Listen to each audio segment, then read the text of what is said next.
statements in the Quran that this entire talk is about. And the statement comes from Surah An-Najm, وَأَلَيْسَ لِلْإِنسَانِ إِلَّا مَا سَعَى. A human being will have nothing for his own benefit except whatever efforts he made.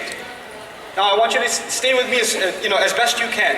The first and the lowest pursuit any of you will have, and I'm particularly picking on the young people in the audience. I know they are young at heart in the audience too, but this is for the young physically, okay? So those of you, you understand that the lowest, I need you to understand that the lowest of all pursuits in your life is going to be happiness.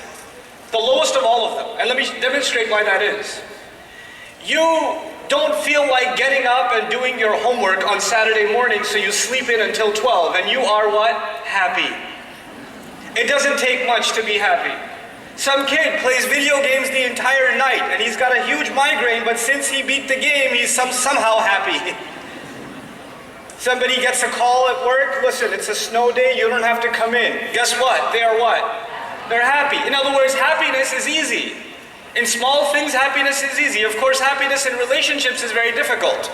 Making your parents happy or getting your parents to be happy with you is very hard. Making your wife happy, let's leave that one alone. Let's leave that one alone. Okay. But anyway, for yourself, attaining happiness, it could be as simple as you watched a movie and you felt happy. Or you went to meet some friends and you felt happy. Or you went to your favorite restaurant and you felt happy. It doesn't take much. But you know what? It comes, and what happens to it? It goes. It goes away. You get bored again. You get frustrated again, and you want to be happy again, right? So you keep going after this drug of happiness, which keeps leaving you. It never stays with you. That's the lowest of all pursuits. So when people say, I just want to be happy, I don't understand what that means, because nobody's always happy.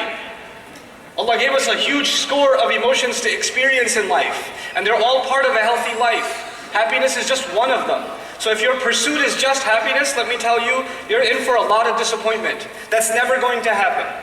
You're never going to be constantly living in a state of happiness. That's not how it works. I'm not saying you're going to be depressed, but I am saying that life is about struggle too, isn't it? When you're studying for your finals, you're not happy. When you're in the middle of a 3-hour final, you're not happy. When you're with guys, you want to work out. When you see the results, you'll be happy. But when you're working out and you're sweating and you're dying, you're not happy. Look at your face. You do the Sylvester Stallone. It's really like... So anyway, the lowest of all pursuits is what? Happiness. Let's go a step further. The second pursuit. It's a step further, which means it requires more effort. And every time I take a step, you have to go through more pain to get it. Okay, so the next step is the pursuit of cool. It's not the pursuit of happiness, it's the pursuit of cool. Cool just means nobody's gonna pick on me. I'm gonna blend in with everybody else. Nobody's gonna point at me and say, why are you dressed like that? Why do you talk like that? Why do you look like that? Why are you walking like that? Why are you hanging out with those people? Why did you buy that? Why are you driving that car? People will point at you and criticize you, and you just don't want that to happen. You want to fit in and not be the object of anybody's criticism. You just like to blend in and almost be invisible. You're cool like everybody else, and that takes work. So for example, those of you that are in high school, or even before that in middle school, how you dress to school is a really big deal. And actually, before you pick a shirt out of the closet, and before you pick the shoes that you're going to wear, the thought goes through your mind of who's going to be making fun of you for wearing it. It actually runs through your mind. When you go shopping, when your parents say, okay, let's get you some clothes or whatever, when you go shopping or they give you money, the decision to buy whatever clothes you buy or the shoes you buy, actually a lot of it is driven by what people are going to think of you when you wear this. This is your pursuit of cool, and it takes more work to blend in.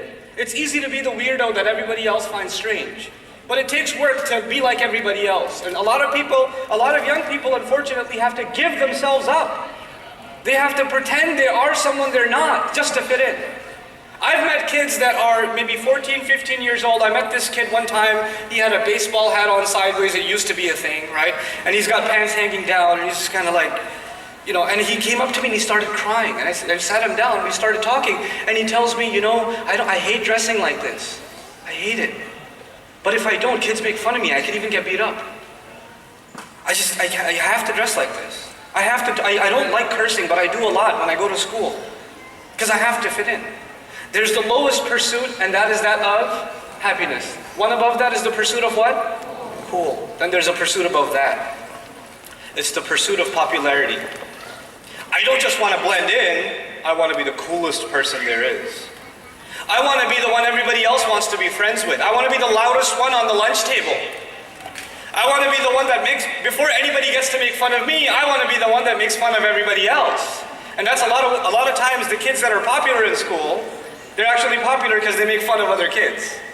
And everybody's scared that they'll be the next target, so they kind of come under their wing. So they're not the next target. This, by the way, I'm not just talking, even though I'm focusing on young people, this happens with adults. This happens with adults, absolutely. This happens with our uncles and aunties, absolutely. The pursuit of popularity means I just want to be talked about. I want to be the center of attention. I need people to be commenting on me. So I'm going to post a picture, I'm going to tweet something, I'm going to post, make a video, whatever I'm going to do so that people are talking about me. And every time that commentary starts going down, I need to do something new so the conversation starts anew again. And the pursuit of popularity is a strange thing because it makes people humiliate themselves. Like for example, in the music industry or the entertainment industry, when an artist, their album went platinum or whatever, and everybody's downloading their song and it's no longer popular, then they have to humiliate themselves and make, disgusting videos or get involved in a controversy or, so that the tabloids about them, at least those are popular, because they couldn't get popular because of their own talent anymore. They couldn't sell the next music, the next bit of music video or next song or whatever, as they could the last one.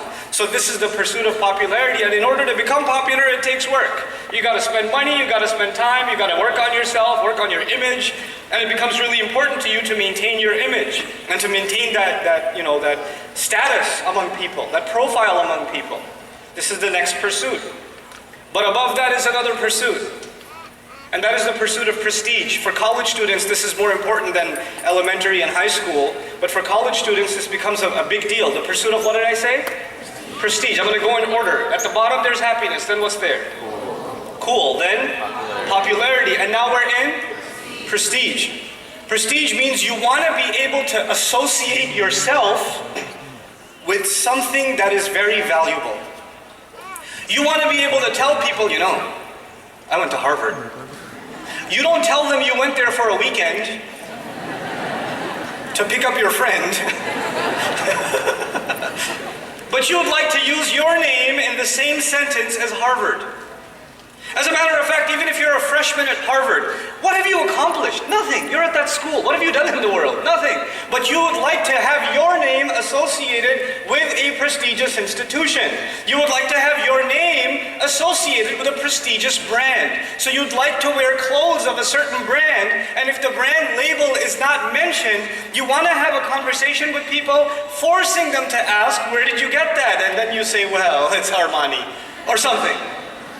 Because you want yourself to be associated with that brand. That is when a car comes in. What kind of car are you driving? What kind of clothes are you wearing? What kind of people are you associated with? You don't want to take a selfie with someone because you would like to remember them. You want to take a selfie so you can post it so other people can feel like you're more important because you're standing next to this person. It becomes a matter of prestige. If it's just for you, it's great. But this is actually more about letting other people know how awesome you are. By association, not by accomplishment. And by the way, in the religious community, in the Muslim community, another kind of prestige sometimes our parents have to go through is they want to make their kids a hafiz. And a doctor, those two things. A hafiz doctor, forget it, they're already in Jannah.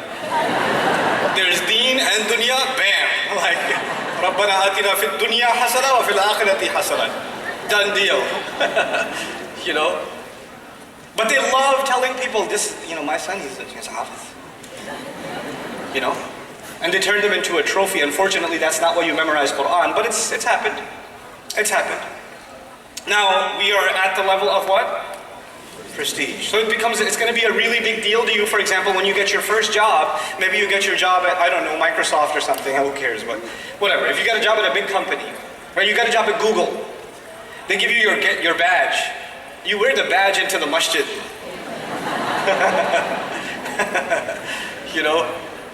Just because, you use a lot of Google, they give you a special badge? No, I got a job there. So you want to let people know what you've accomplished. Tafakhurun bainakum, Quran calls it. a desire to show to others what prestige you have. Anyway, I'm going to start at the top, at the bottom again. What was the first thing? Good, happiness. Second thing, guys wake up. Second thing, cool. Third, popularity. Fourth, prestige. Above that, there's the pursuit of money. There are some people who don't care about happiness. They don't care about cool. They don't care about popularity. They don't care about prestige. All they care about is what? Money. And they know how to make a lot of money. These are people that are wearing a dirty t-shirt and old ripped up jeans. They're driving an 88 Mazda Miata and they don't care because they're making $1 million a month. They're making 10 million a month. I met these people. I met people that are worth hundreds of millions of dollars a year, and you would not know that homeboy is that kind of money. Because his hair's all over the place, and he's just, he's doing a thing. It's a look he's going for. Or not going for it, because he just doesn't care. He just knows how to do business, and he's amazing at business. And that's all he ever thinks about. All he ever thinks about is how am I going to increase sales? How am I going to expand? How am I going to open up the next warehouse? How am I going to do this? How am I going to do that? SubhanAllah. These people are incredible human beings. And by the way, as we move up this ladder, does it take more work? It does, doesn't it? It takes no work to be happy. It takes some work to fit in. It takes some more work to become popular. It takes even more work to have prestige or association with prestige. And it takes a lot of work to make a lot of what? To make a lot of money. It requires an incredible amount of work ethic. These people don't take a break. Then there's above that. There's even higher levels. And by the way, when I say it takes more effort, I need you to understand something. Every time I describe a higher level, you have to go through more pain to get there. You have to tolerate pain, grit, in order to get there.